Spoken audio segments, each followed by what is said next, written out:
typical immigrant story. Grandfather came over, was here for 6 years. My grandmother was back in Poland with 3 little boys. You know, he was working a less than minimum wage job, just putting every penny away until he could send for my grandmother to come on a ship. 6 years later, I mean, we all have stories like that, but I think to take a minute to reflect on we are here today because of what other people did before us is something that I really appreciate.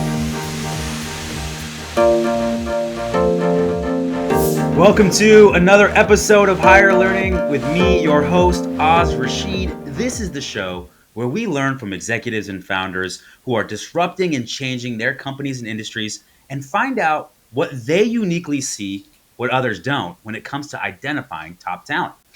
If this is your first episode, welcome. We are so glad to have you. If to our longtime listeners, we appreciate your support. Everybody listening, please subscribe on Apple or Spotify or wherever you find your podcasts. Today, we are joined by a very special guest. We are joined by Lori Marcus. Lori is the founding member of the Band of Sisters.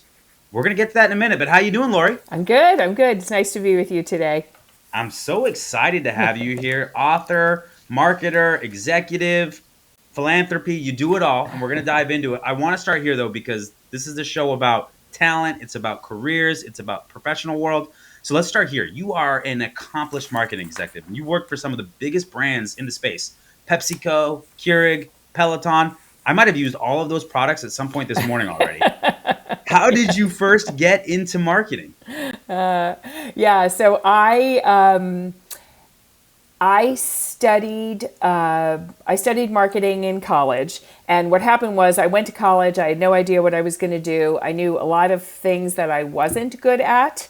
My mother wanted me to be a lawyer, but I am a slow and deliberate reader and a slow and deliberate writer. And if you know anything about being pre-law, being a history major, that's just not going to fly. And so I wasn't sure what I was going to do. I was very good at French. Not sure what I would do with that. And then I went to University of Pennsylvania. I transferred into the Wharton School my sophomore year. I took a marketing class, and without sounding dramatic, I feel like it changed my life. I found something that I just immediately, it resonated with me. And I really like, even though I would consider myself someone who's strategic and conceptual, I also like things that you can see, feel, taste, touch. And if you think about consumer goods and consumer goods marketing, right? You think about product and product on a shelf and what the packaging looks like and how you're going to price it, why people buy it, what could you do to get them to buy more of it. I just thought it was all kind of this unique combination of intellectually stimulating and interesting and something that I could wrap my mind around versus chemical reactions in chemistry or even macroeconomics, where I just struggled a little bit more with those subjects. So I feel very fortunate that at 18 or 19 years old, I found something that I liked. I was lucky enough to be at a large university where I could avail myself of that coursework. And so that was that. I majored in marketing, and, right from the day I graduated from college, I feel like I've been lucky enough to do things in the consumer space, largely around marketing and general management. I'm going to come back to that in a minute. Couple things, Sure. commonalities. My dad always wanted me to be a lawyer growing up, so much so that he used to give me these like big, thick business law books and have me read a chapter. And then he'd give me questions, and I would get $5 if I could answer all the questions correctly. So I was one of the few like 8 or 9 year olds who knew what tort law was and different things like that. And then ultimately, I actually was planning on going to law school up until I graduated from college, and then got pulled into kind of the corporate world because I thought it was going to pay for my law school, and then never ended up going to law school. So I think it's probably the right decision for both of us. I think we both probably found our callings. I think so. But I absolutely love that. Also, Penn, Wharton, incredible school. So you're getting like one of the top marketing educations you can get. I'm interested in the consumer packaged goods because, this is something I learned pretty early on in my career, especially when I started recruiting executives in the marketing space. CPG is the be all end all when it comes to great marketers. Yeah. I would be working with people in financial services and retail and automotive, and they would say, get me CPG, get me CPG, get me CPG. Yeah. So did you fall into the first CPG role, or you intentionally went and pursued it, and where was it? Okay, so first of all, I'm going to share one other story with you. I don't always think like things are meant to be, but I'm going to share one story, and you can cut it out if you don't want to use it, I'm which not cutting is anything out. Share it. Let's go. so later in my career, maybe, I don't know, 5 or 10 years after I was at Pepsi, and I'm going to answer your question. I was I was working in new products, and we were doing a home use test, which is, that's when you're doing product development, and you need to actually get it into consumers' hands for more than just a sip test at a mall or at a central location. And so you actually send people home with in our case, it was Pepsi. So a 6-pack or a 12-pack of, I was working on a coffee cola flavored product, doesn't matter what it was, but it's a very standard thing in consumer goods. And all of a sudden I have this out of body experience, a little bit of deja vu, like I think I've been here before. And I remembered when I was a kid, like probably 4 or 5 years old, my mother used to participate in consumer research. So we would have, I can remember in my parents' little bathroom, there'd be like 2 different mouthwashes, one that said like 5014 and one that said 5015. And we'd have, I don't know if it was Unilever or who was doing the studies, but we had, mouthwashes, deodorants, probably cosmetics, things like that. And my mom used to do the home use test of it. And then we would go to some place where they would sit in a focus group, and my mother would be one of the people. I was sitting in the corner with a coloring book, but my mother would be one of the quote unquote housewives who was interviewed about her experience with the product. I had completely put it aside, didn't have any memories of it. We never talked about it. I didn't know what it was called. And it wasn't literally until like 30 years later that I'm organizing a home use test. And I'm like, oh my God, I am a child of consumer goods market research. I was meant to be here. Anyway. Can I throw something at you real quick? Because that makes me think of something. And listen, here we go. I'm about to be super vulnerable right now. Go. I had a similar awakening. So obviously my career is in helping people find their dream job, career fulfillment, connecting people and opportunities. Like that's what our company does. That's what our software does. And so I had a similar unlock about 10 years ago. It was about 5 years after I had started the company. And I'd been kind of evangelizing this message, and it mattered deeply to me, and I was super passionate about it. And I realized that if I look back at my father's career, right? My father would be what you would call a jumper, right? You would look at his resume, and he would have great brands and great companies he'd work for, but he went job to job. And there was always a bunch of different reasons, most of the time looking for, a slight raise or whatever it may be. But I also remember like listening in the car to him and him talking, and he just lacked fulfillment, and he saw it as, a transaction almost. And I go in, I put the work, and I get paid, and that's a fine thing. But like, I could tell he was very unfulfilled with that. And I had a similar moment where I was thinking about, why do I care about this? Why does it resonate so much with me? And subconsciously, I realized that a lot of those conversations with my father put that drive in me. So it's just so funny how, cart before the horse or chicken before the egg or whatever it may be, you can look back at your career experiences and tie it back a lot of times to things that you experienced in your youth, which is exactly the case with you and those youth studies, and listen to your mom talk about it. That's amazing. Yeah, so funny. So back to the question that you actually asked, not the one that I chose to answer. This is going to sound very funny to all the young digitally native people that are listening to your podcast right now. So back in the day, back in the early 80s, the way that it worked when you were looking for a job is I was fortunate enough to be a university that had great career planning and placement. But companies would come to Penn and you would literally slot your resume. In other words, take a paper resume and like put it in like a box, and it would be for like the Bloomingdale's training program or for IBM, whatever. And you kind of chose where you wanted to asked to be interviewed, and then you would find out if you were interviewed or not. So I was going on lots of interviews that way. Companies would actually come to campus and do in-person interviews.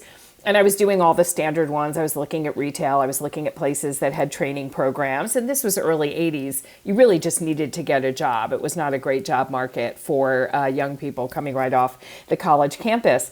And a friend of mine had found a job at a company called Majors, Majers. It later became part of Nielsen Marketing Research when it was bought by Dun & Bradstreet. But he said he had found the company on his own. He had an offer there. And he just mentioned to me in passing, he's like, you should put your resume in for that. It's a company, it's in the syndicated data business, and they work with consumer goods companies and they help them analyze all the causal data that impacts companies' performances in grocery stores. I had no idea what he was talking about, but it sounded good. It sounded kind of consumer products adjacent.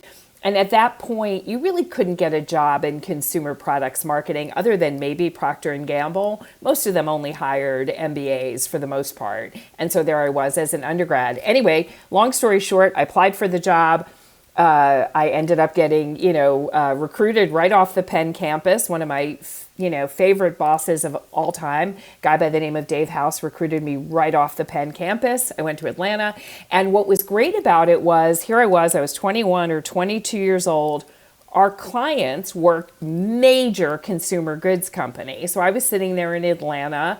My clients were Coca-Cola Company, Maybelline, Tropicana, Florida Department of Citrus, and there I was at 21 years old presenting to VPs and SVPs at these major consumer products companies.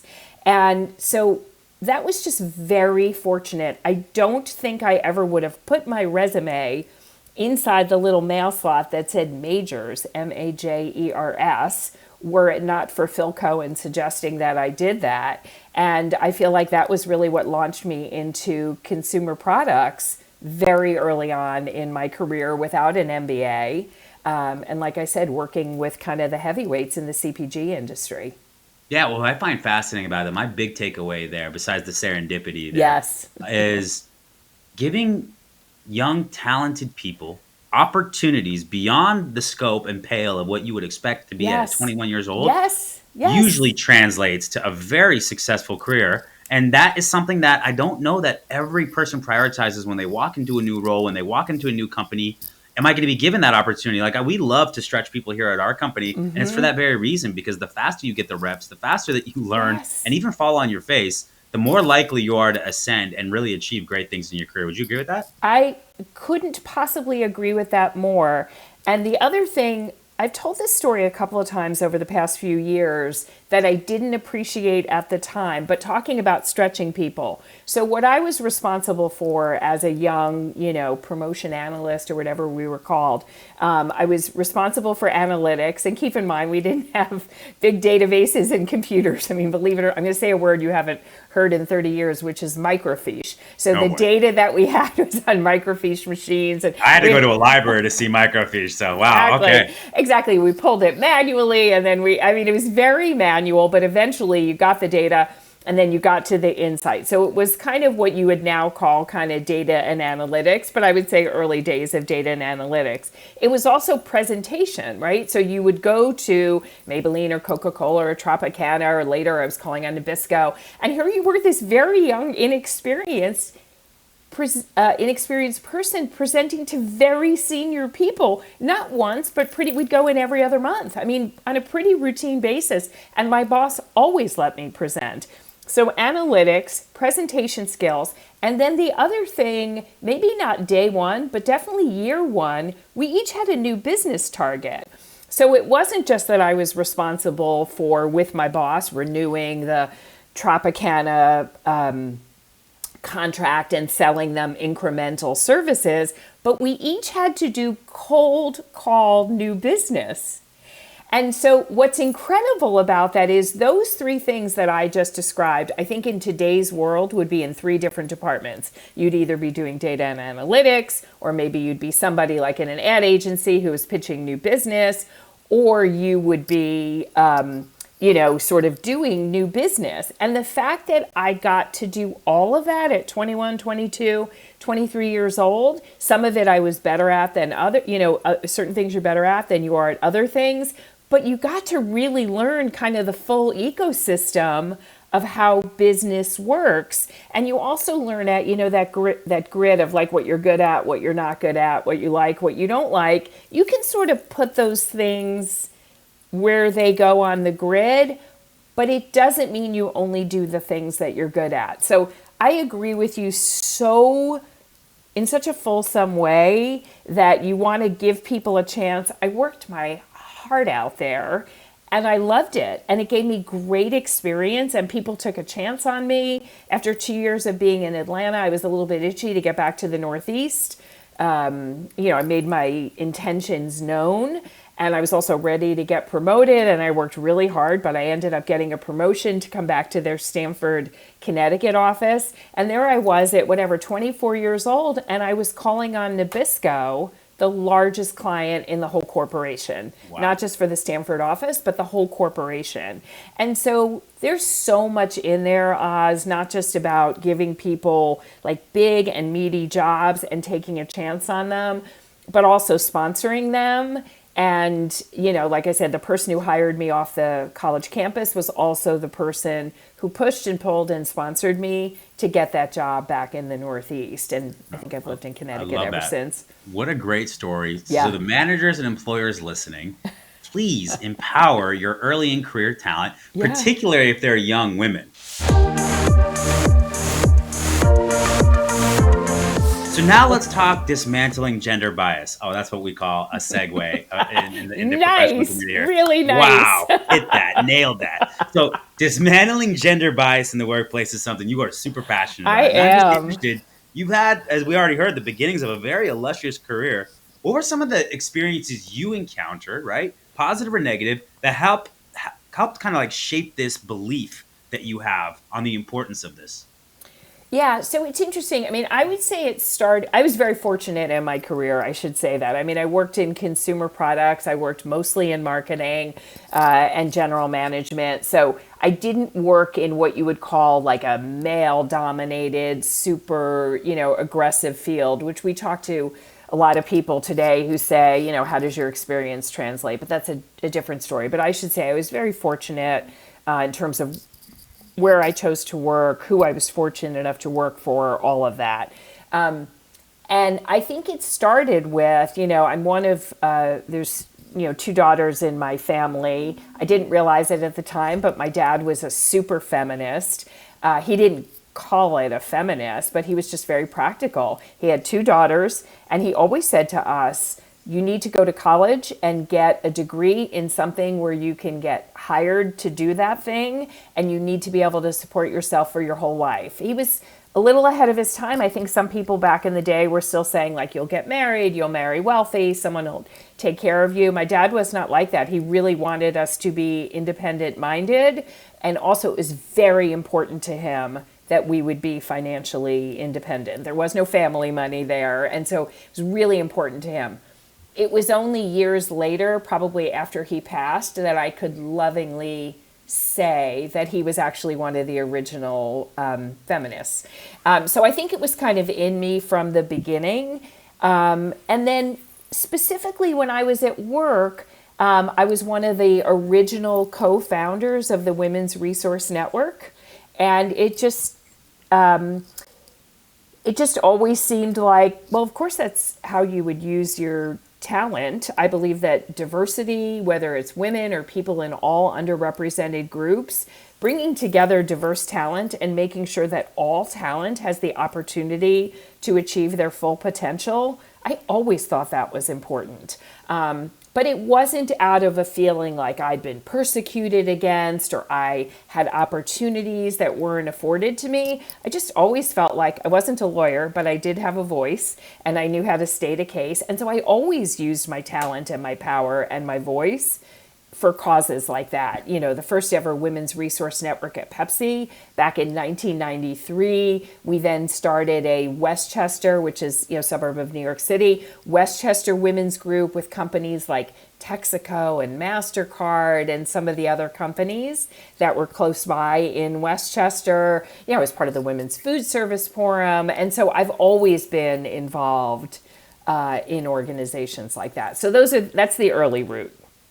Yeah, I love that. And so it obviously informed a lot of the things that not only you would do within your career as an executive, but some of the things that you took on outside of that. And you wrote a book called, aptly, You Should Smile More. And I think I know what the contents of the book just by reading that title. But you did this with a group of your former PepsiCo executives named the Band of Sisters. Yes, right? yes. So it's incredible that you put this group together, or that you all came together. I'm fascinated about the book. Tell us a little bit about what it's about. But I'm also interested in the story of how you all came together to write it. Yeah. So It's funny. It was not on my, I hate this expression, but I'm going to use it. Like, it was not on my bucket list or my bingo card to write a book. I always thought it would be nice to have written a book at some point, but it wasn't one of those things that was in my 5-year plan when I left corporate America and started doing portfolio work, with executive coaching and board work. This was not really in my plan. And like most good things, it happened very organically. So here's the story. Quickly, we were at a dinner with Indra Nooyi, who had just retired as the CEO Pepsi. and chair of the board of PepsiCo back in 2019. Okay. And we're at this very small dinner in Greenwich, Connecticut. A few of us who wrote the book were there, but it was probably only 6 of us in total. And somehow over the course of the dinner, it came up in conversation that I was one of the co-founders of the first ever Women's Resource Network at Pepsi. And somehow over the dinner, we started talking about little things like at Pepsi, but at companies after that, where you just felt like maybe you didn't really belong, maybe you couldn't bring your full self to work. And what's funny about that is, not funny, haha, is these are women I'd known forever. I mean, I'd known Indra since as long as she'd been at PepsiCo. I'd known Dawn Hudson since as long as she'd been there.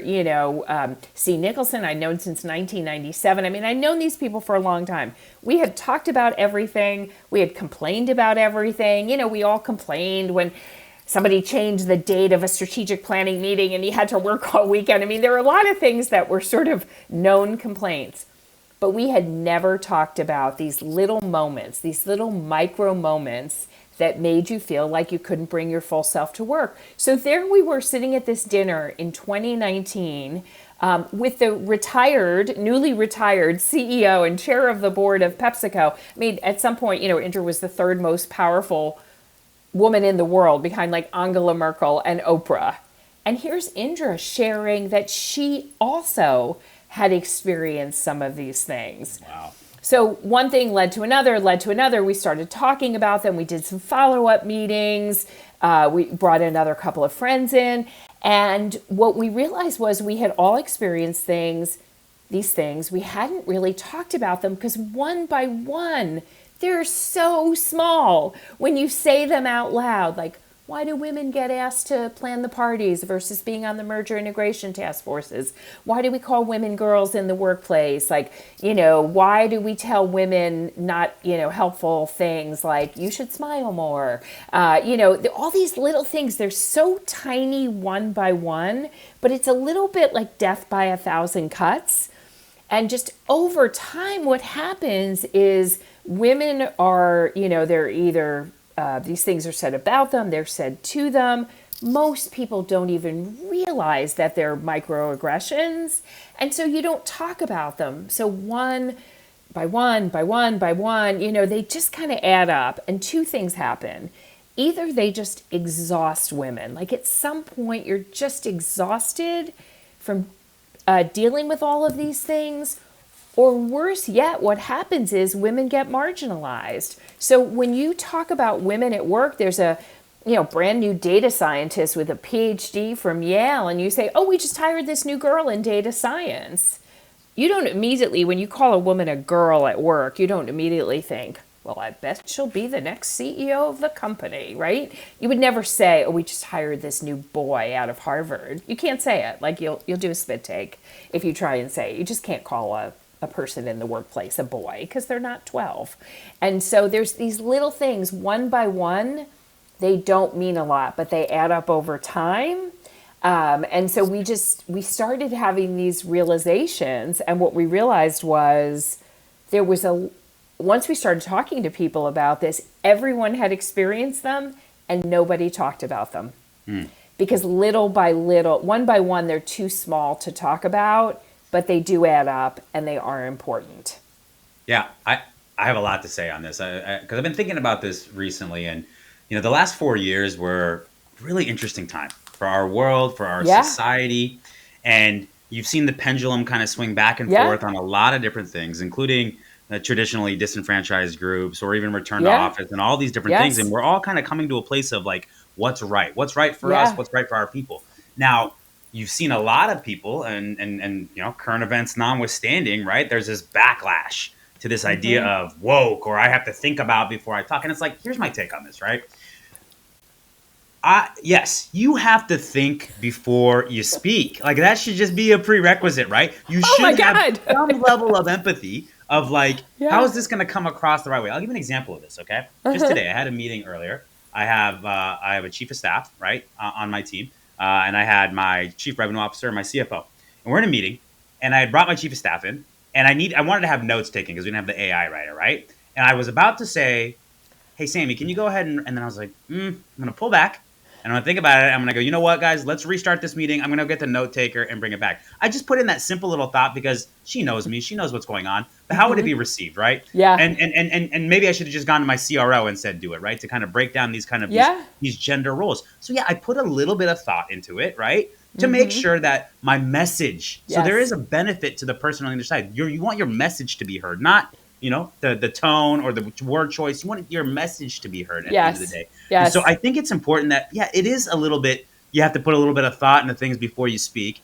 At the other side, I think, if I can look at it from the other side, it's always too, is like, I think there's some level of patience too, like understanding Yes. that their intent wasn't bad or this person hasn't shown that before. So I'm going to give them a little bit of grace on that. But I might tell them, hey, this made me feel this way. So they think about it next time. I think if we just all kind of come together on those types of Yeah. conversations and put a little more thought before we go in, but also maybe give the benefit of the doubt unless someone's proven not to earn it. Yeah. I Yeah. think everything would be a lot easier on both Yes. sides. And Yes. I do that a lot, but I'm not 100% either. And when Yeah. I mess up or when I've said something that came across the wrong way, I try to keep an open door of like, hey, come talk to me and let's figure this out. Because at the end of the day, I want to make it about the work. I want to make it about what we're trying to get done. The last thing I want you to do is walk away from a meeting and be like, I can't believe that this jerk said this or made me feel Yeah. this way. And so I think there's a little bit of responsibility on both sides, but I think the majority of the responsibility comes from the person communicating. To just have a little bit of Absolutely. empathy because you'd want it on the other side, right? Like if you were called a boy, and then somebody Mm-hmm. came in and said, hey, this boy Oz is CEO of a company, I'd be like, wait, what? Like, Is he you know what I 12? mean? Like, Yeah. exactly. So the other thing I want to say is, it's funny because I was talking to a podcast leader named Sanjay Puri who leads a show called Indianness. And one of the things he talks about is this idea of like, if you look at American CEOs of these big companies, there's a lot of Indian Americans, right? Yeah. Satya Nadella, right? Yeah. Sundar Pichai. And I always think about one of the first that comes to my mind, and this is why representation across the board does have impact, does matter, Yeah. is Indra Nooyi, right? Yeah. And what she did at PepsiCo, breaking down not only gender barriers, but demographic barriers and race Yeah. barriers, right? To achieve the level of success she had very early on, right? In terms of the trajectory of that company and what it is today and what we all know it to be. So fascinating, amazing. Yeah. You had that audience. You were there. You wrote this book. Okay. Yeah. So the book sounds like it was pretty successful. So much so that you're thinking about writing another one, or what's next on the plate when it comes to authorship? I was going to say if my co-authors are listening in, they're like, she's out ahead of herself. We're not ready to write another book yet. So we've been out since we wrote the book. We have been out speaking at corporations and companies all over the U.S. We probably 2 years after writing the book, we've probably done more than 50 of them, and we love that. We love speaking to people. We speak to co-ed audiences. Again, as I said before, these little moments that we talk about, we always assume positive intent. Like with most unconscious bias, we assume both men and women, they're not waking up in the morning saying, I'm going to hold women back. I'm going to ask them to take the notes. Nobody's doing that. So it's about kind of bringing people in, helping people to become allies, both men and women, people of all genders. And so we love that. We love bringing people in, creating awareness, and then we give people really practical tips on what you could say or do or not say or not do literally in your next meeting. So it's very energizing for us, and our hope is to continue to do that. So that's the first thing that we're doing, is we're out speaking everywhere. And then we're actually just kicking off which may lead to a second book at some point. But when we first wrote the book, we interviewed hundreds of women. We were trying to figure out these little micro moments. Some people would call them microaggressions, but these little moments of unconscious bias. We aligned on about 30, 35 of them, and we had some tips and tricks about what you can do. And again, there were 6 of us writing the book. So the idea is there isn't just one thing you could say or do. as the person receiving it, as an ally of any gender, as a boss of any gender. And it's a little bit of a choose your own adventure. You know, sometimes you might agree with what Katie says or what Lori says or Angelique, Missy says. And so we liked the fact that it was kind of a multi-voice approach. But we interviewed hundreds of women, largely because we wanted to make sure that these little micro moments, like, were they still happening today? I mean, we wanted to talk to a bunch of women, 25 to 40-year-old, to say, is this still happening? Yes or no? And then if so, tell us what you do or say or have seen that is helpful in terms of kind of combating these. So we did hundreds of hours of interviews before we wrote the book. And now here we are several years later. And what we're realizing is we talk a lot about allyship. We love allies of all genders. And we really love senior male allies who understand this. We've seen it in meetings. We'll be in a presentation. There'll be a male CEO who will introduce us. And we're there. This has happened multiple times where we're going through these little vignettes and you watch these male leaders and they'll say, oh gosh, I didn't realize that was a thing. Like, I didn't realize I've told women to smile more. I was doing it to try and be helpful, but oh my gosh, you're right. I would never tell a man to smile more. I would never say a man's too emotional. Oh gosh. And so they have these moments of learning right there, in front of hundreds of other employees, and that is so much growth. And so we love we always say we're not calling men out, none of this woke stuff, none of this being harsh on people, assume positive intent, call men in, but we're actually setting out on a fairly big research agenda where we're going to go out and interview male C-suite leaders, CEOs on, what kind of their moments of allyship are, sort of what they're noticing, what they notice they're doing, how they're kind of bringing other people along to be allies. And so I think that's kind of our next big endeavor, whether someday it results in another book or not, who knows? But I'm really interested in doing that work because we hear it anecdotally. And again, most people wake up in the morning and want to do the right thing by everybody. And whether it's because they're good people or they have good values or just because they're pragmatic business people and realize that it's good for business when you have diverse teams with diverse points of view, with diverse backgrounds, right?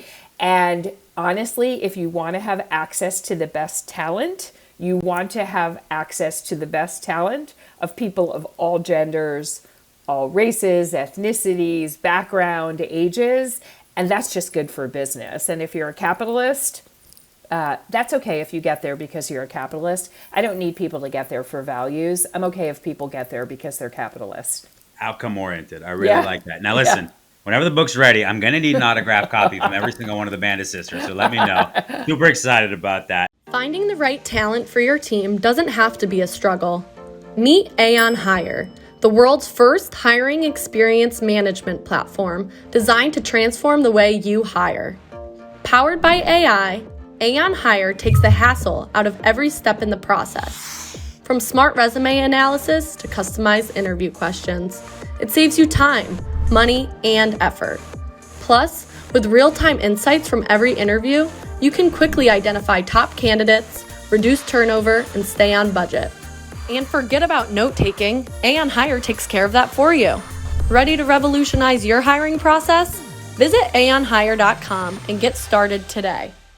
One of the things that I like to say in my organization is, particularly because there have been times where I am externally calling something out because it needs to be called out. Yes. But internally, I don't call people out, I call them up.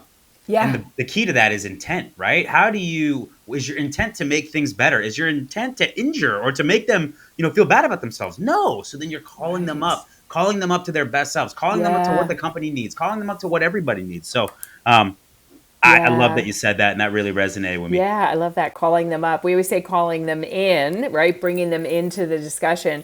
But I love calling them up and assuming positive intent.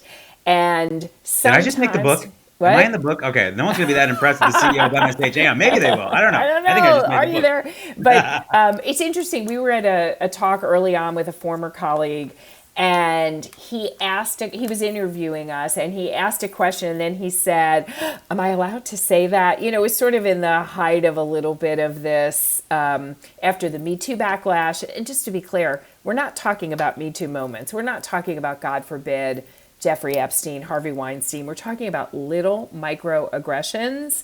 So not even in the same kind of the same sphere. But I said to him, I said, you know what? I think that's a really good question. But rather than framing the question, am I allowed to say that, as though it's like a gotcha moment, I said, just think of it this way, like you said before, which is from the time that you can speak, your parents are telling you to think before you speak. That is not a bad rule of thumb.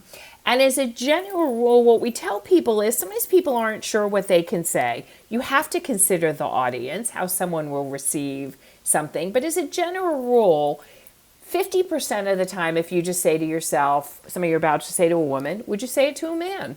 That's probably going to get you 50% of the way there, right?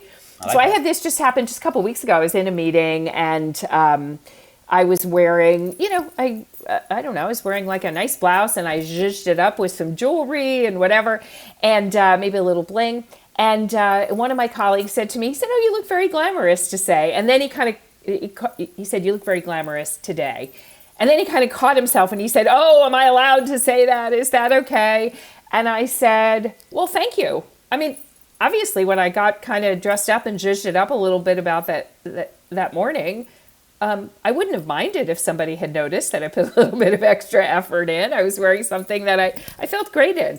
And I said, no, thank you. I appreciate that. And then I just said to him, I said, like, I didn't say learning moment. I literally didn't label it a learning moment. But I said, just like, would you say it? And there was another guy standing there. I'll call him Bob. That wasn't his name. But I said, would you say a similar thing to Bob? And he said, yeah. He said, I would say to Bob, hey, you're looking really dapper in that. I love that blazer. And I said, you know what? For me, that's how I took it. And I said, thank you. But I think in terms of like the second thought that was in your head, which is maybe not everybody would have received it the same way Lori did. So always consider the audience. That's just good communication. And then the other thing I said to him, I said, you didn't say, ooh, Lori, you're looking sexy. Like I said, you didn't say anything weird.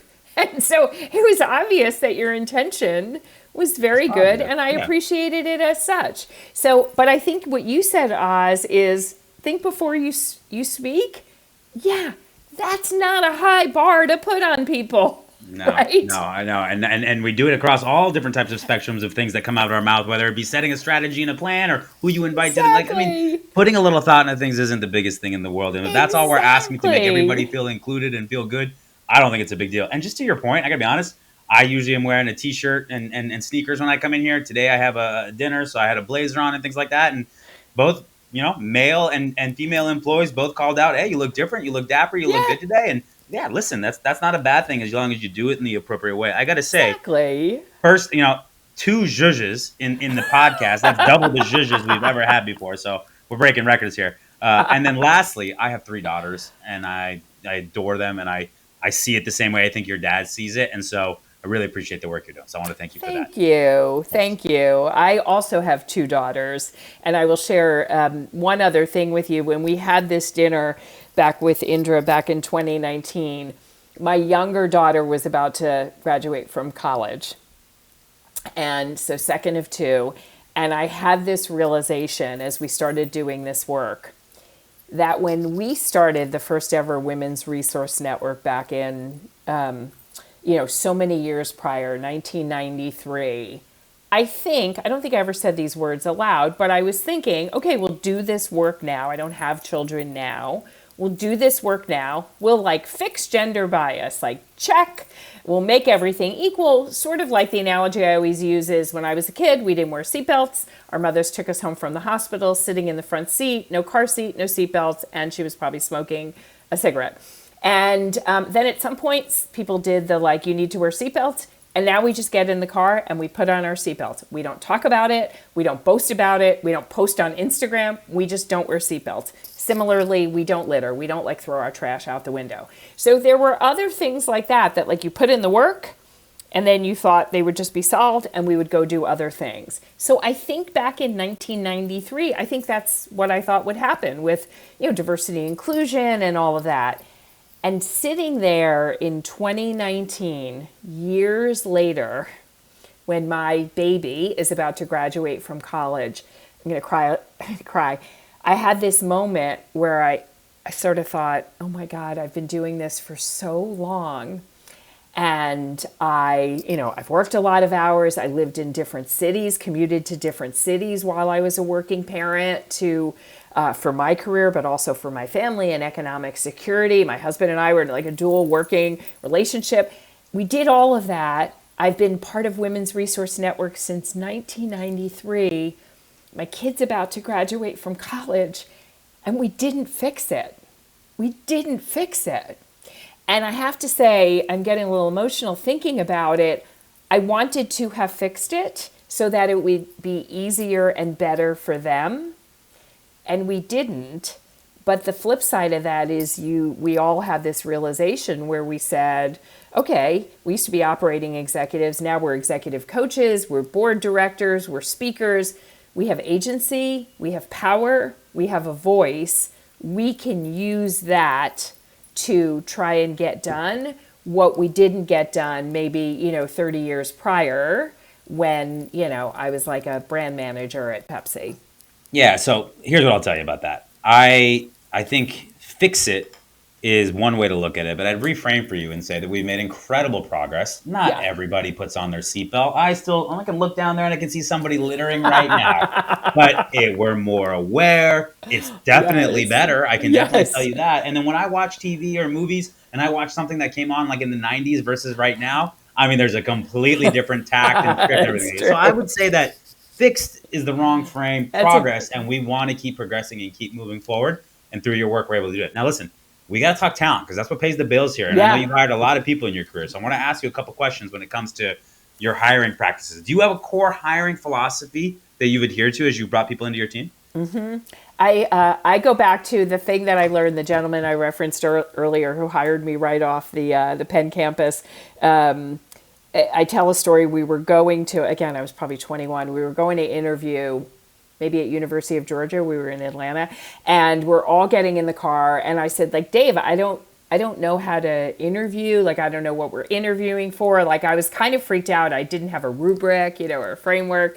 And again, this guy was a super talented executive. And he just looked me in the eye and he said, oh, it's just super simple. He said, you just hire people that are smarter, more clever, harder working, more creative than you are or I am. And then basically the company will do well. They'll do well, we'll do well, and we'll all make a lot of money. I was like, that's it? He's like, that's it, and bring snacks in the car. I was like, oh, wow. Okay. And so it was so simple. I know that sounds so basic, but I think that whole notion of I know what I'm good at, I know what I'm great at, I know what my superpowers are. I also know what I'm not that good at. And again, to the extent that you're always looking to bring talent in that's going to make everything better, and I really say that it's no false humility. I want to bring in talent that I think somebody is better than I am. I really do.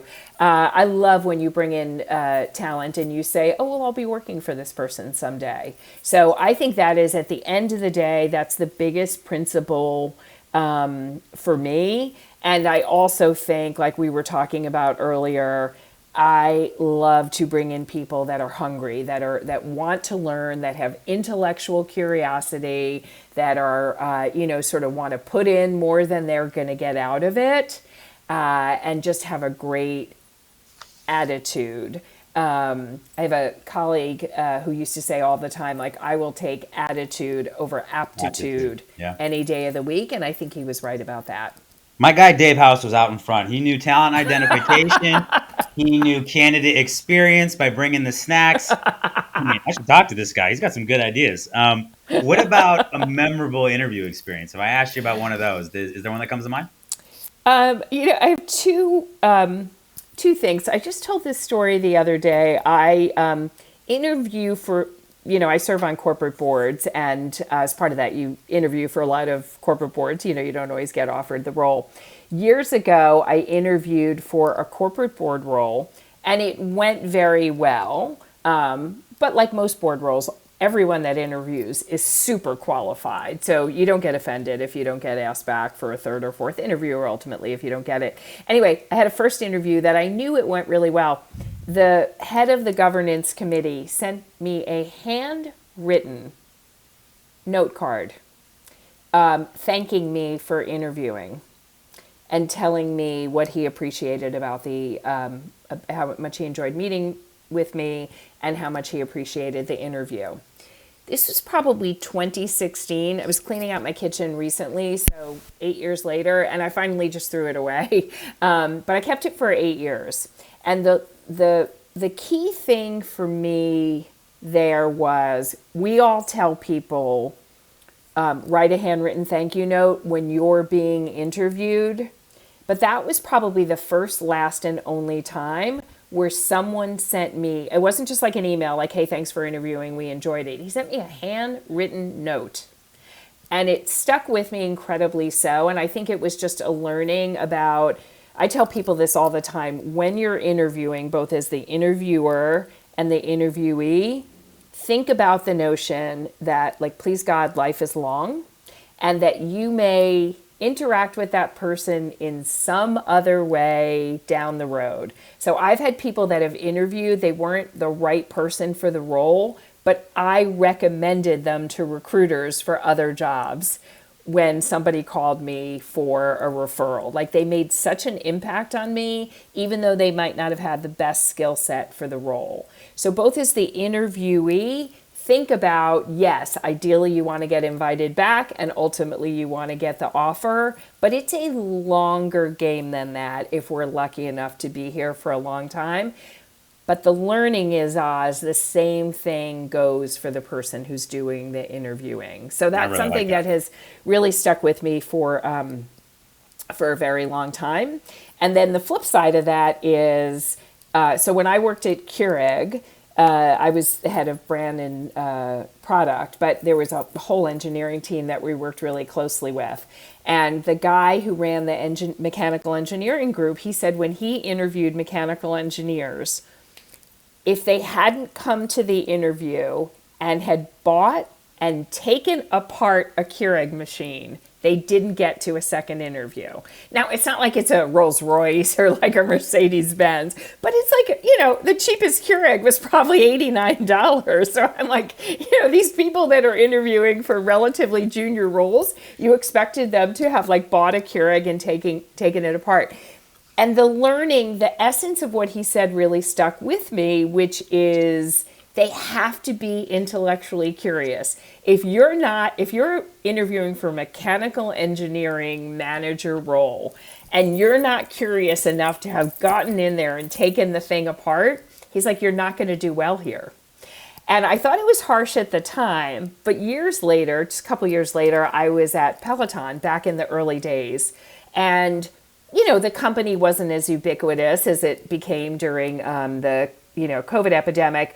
But we had N number of stores, and certainly we had a store in New Jersey, we had a store at the Westchester Mall. There were stores in the New York area where you could get on a Peloton and try it. And I remember I would interview people. I was building out the marketing department, and I would interview people and I would say, what was your experience like when you got on a Peloton? And they would say, I haven't been on one. And I just remember thinking, if you're not, we were like a young and growing company. There's so many people who are passionate about product, passionate about fitness, passionate about branding. And if you're not curious enough to have even come to our office, which had a showroom in it, sometime before the interview, which was set up at least a week in advance, you're probably not going to have the intellectual curiosity to work here. So I guess if I were headlining that thought, I would say the upside is what I told you earlier about sort of realizing the role that you play as an interviewee and an interviewer. That's a very positive story. The opposite side of that is like showing intellectual curiosity or not showing intellectual curiosity, as the case may be. I really like that. It's a great lesson. Show your interest. You do that in different ways, not just Yeah. asking questions in an interview. And unrelated, I may or may not have been a family member that was visiting me last week, but my DeLonghi Magnifica broke. And I was last night looking at the back of this thing, and you said it wasn't a Rolls Royce. This thing is like rocket science. So if Yes. any of those people that managed to handle the Keurig well, will you send them my way? You said you do referrals, so I need help right now. My coffee's broken. Do you have a favorite question you love to ask? Oh my gosh. I love to ask any question that shows that people have can hold up a mirror to themselves and can learn. And everyone comes prepared with like their, the things that they did well and all of their successes. And then people tend to have their trite answers about, what's a weakness of yours. And they say, well, I work too hard or I'm too results oriented or whatever. But I really like to just ask people about just reflect on something that you could have done better, a learning that came out of it, even something that had gone well. What could you have done that would have made it even more effective? A time where maybe you didn't succeed and what you learned from it. Whether people have succeeded or we've all succeeded in things and we've all had some failures. And I'm not a big, spend all your time talking about your failures. But in the military, they do these after action reviews. When I worked in retail, we had a very, very tight process. We called it hindsight. And after every season, after like Black Friday, Cyber Monday, or after moms, dads, and grads, or whatever, New Year, New You, we always did a very formal hindsight review of what went well, what didn't go well, what we learned, what we're going to do differently, in 51 weeks where that same holiday is going to happen again. And so I think that same discipline should apply to your leadership, to business situations. What could have gone better and what did you learn? And how people talk about that and how they talk about their learning and being reflective, I think to me is a good indicator of how much they're going to be a lifelong learner if they come to work with you. Really good stuff. I want to jump into a little bit of a different lane. Sure. Let me ask you about a good book you read recently. You've written books, but is there a good book you would recommend for our listeners out there that they might like? I am right now, I just started reading Ali Velsh's book. Okay. What's it called? Who's Ali Velshi? Because Ali Velshi he's a Canadian journalist. He has a show on MSNBC, and he is, I know his wife, I went to his book event and,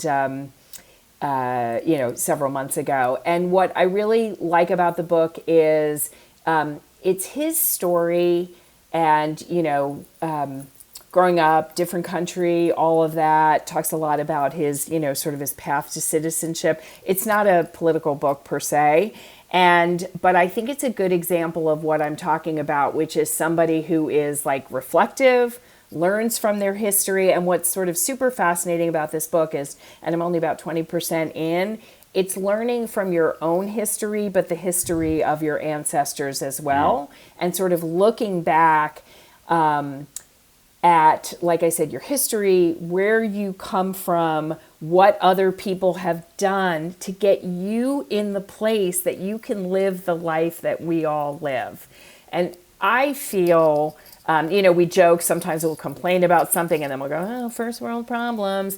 But I think the world would be a little bit better if we all realized that each of us, we have so much privilege living where we live at the time that we live. We have access to clean drinking water, even though for most people, like prices are too high and all of that. We have privilege that we're not even conscious of, clean drinking water, air that we can breathe, access to transportation. I mean, all of these things. And because we live in a world, I think those of us, again, I've spent my whole career in, very commercial businesses, and you tend to compare yourself against other people and who has a bigger house, or their kids went to a better school, or they take nicer vacations or whatever.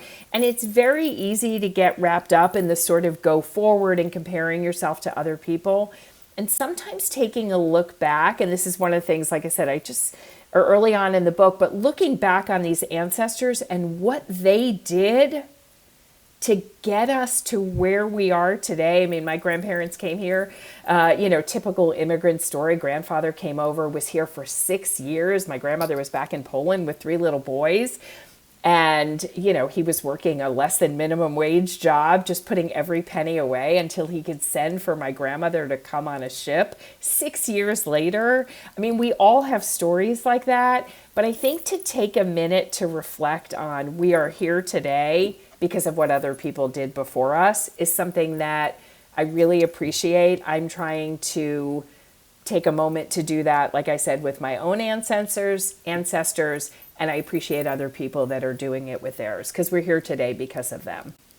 Love that. I think the book's called Small Acts of Courage. You tell me if I'm wrong. Yes. Okay. Yes. Little crack research over here. All right, last question before we do our quick lightning round. Any advice that you'd give your 20-year-old self that you didn't know then, but that you know now? Yeah. The advice I would give to my 20-year-old self would be, it's a little bit of an offshoot of what I said before, which is stop only focusing on what you're not good at. Take the things that you're not good at and get them to standard. And when I say things that you're not good at, I mean for the chosen profession that you have. Like, I'm not good at chemistry. I don't need to be good at chemistry. I'm not a chemist. But for the things that I might not be good at in what I do, you have to get them to standard so that they don't get in the way. But they don't need to become strengths. And so take your development needs and get them to standard so they don't get in the way. And then focus on your strengths. What would they look like if they were towering strengths? Take your towering strengths. If you really leaned into them, what would it look like if they were best in class or if you were the best in the world at that? And I think that is a much more fruitful way of going through a career versus constantly beating yourself up about what you're not good at and focusing on that.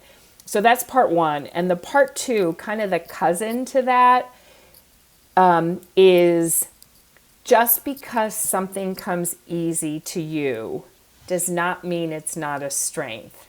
And I'm almost embarrassed to say that out loud because it sounds so obvious, but there are things that I'm good at that come easy to me. And I used to not give myself credit for them because I thought the only things that quote unquote counted were the things where like you worked hard and then you got good at them. And so the things that come easy to you that you're good at, those count. Those help you be very good at your job. And so don't discount them. Think about yourself holistically.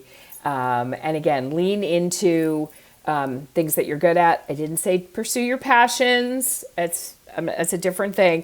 But again, take your things that you're not good at, get them to standard, and then really focus on taking the things you're good at and trying to be great and awesome and best in the world at. Yeah, we have some similar lines of thoughts. I figured this out about 10, 15 years ago because I was trying to be good at everything, and I realized you only have so much time to really focus. So I started to lean into my strengths, and then the way I frame the other side is make sure that your downsides are not liabilities. As long as they're not liabilities, then you're going to be okay, and then you really lean into your superpowers. That's a great way to go about your career. Let me run through some quick lightning round. Okay, here's where we're going. We're going to go marketing lean. What company do you think is currently doing marketing at a level above everybody else? Can I pass? Do the next one? Okay, yeah. Pass. I have to think about that one. That's okay. It's funny. What about historically? Is there a historic company that you just think that they crushed the marketing? I tend to think less about the marketing and more about kind of branding and product and the whole experience, less just about traditionally what we think about marketing. I was at an event last night and the president or CEO of Madewell was there. And I was telling her the story about how I am all in on Madewell in a time where retailers are, some of them have struggled, many of them have gone out of business. What I love about Madewell is you walk into the store, there's an energy in the store. I love their product And what I really love about it is one of the places where my 27-year-old daughter and we both, we drove to Westport, Connecticut because we both wanted to go to Madewell. And it had a vibe that felt good to her, and it had a vibe that felt good to me. And so I love brands that kind of know who they are. They don't try and be all things to all people, but the retail experience felt good. There was energy in the store, and so I'm leaning in on Madewell right now. I like that, Madewell. What's a campaign historically that you would have liked to have been a part of? A really successful one. I should have prepared for these. No, that's why it's lightning round. You got to think of the first thing that comes to your head. What was the first campaign that came to mind? The first thing that came to mind, this is a weird thing because it was it was actually a Coke commercial, but from when I was super young. Remember the Mean Joe Green, and he throws them his jersey? Yeah. And the reason that I bring that up is I still think today, and especially in this world that we live with, so much fragmented media, kind of it's so hard to get people's attention. The thing that you remember is how things made you feel. And as I say, I don't remember the dialogue, but literally I can picture the look in that little kid's eye when the guy threw him his jersey. Yeah. And that feeling of capturing emotion, I think is something that is harder and harder now with this attention economy. But when you feel it, you remember that feeling. I hope Sorry to all my friends. I hope the band of sisters don't listen to this. Oh my goodness, we're going Coke. All right, last one. Why the heck are insurance companies so innovative and funny with their advertising? What is it about the industry? They just make so much money. They have marketing spend, or what is it? You should interview C, one of the band of sisters. She's a longtime board member of a publicly traded insurance company, so she may have more to say on this topic. But I think what's interesting about that is it sort of illustrates what we were talking about a minute ago, which is you have to appeal to people in terms of other things beyond just intellectual, like features and benefits. And so when you think about these insurance companies, they have to kind of make themselves memorable and appeal to you on something other than sort of rates and products and things like that. And so they do it in fun and memorable ways. Yeah, it's just, if you think about it, let's think about it. Geico. We got the Gecko, you got the Caveman, you've got Flo from Progressive, you got Jake from State Farm, right? You got the Chaos guy, right? I don't even know what insurance he is. There's just, I'm always watching these commercials and I chuckle and I'm like, what does this have to do with car insurance, and why are these so memorable, right? Right. But that's Lord, it. You answered your question. It's about being memorable. But why is it not being copied in other industries? I don't get it. Laura, I really appreciate the time. I think you're doing amazing work. I'm excited for the next book. I hope the band of sisters are listening and love this episode. Thanks so much for coming on. Thanks for having me, Oz. All right, Laura, I'll talk to you later. Okay. Bye.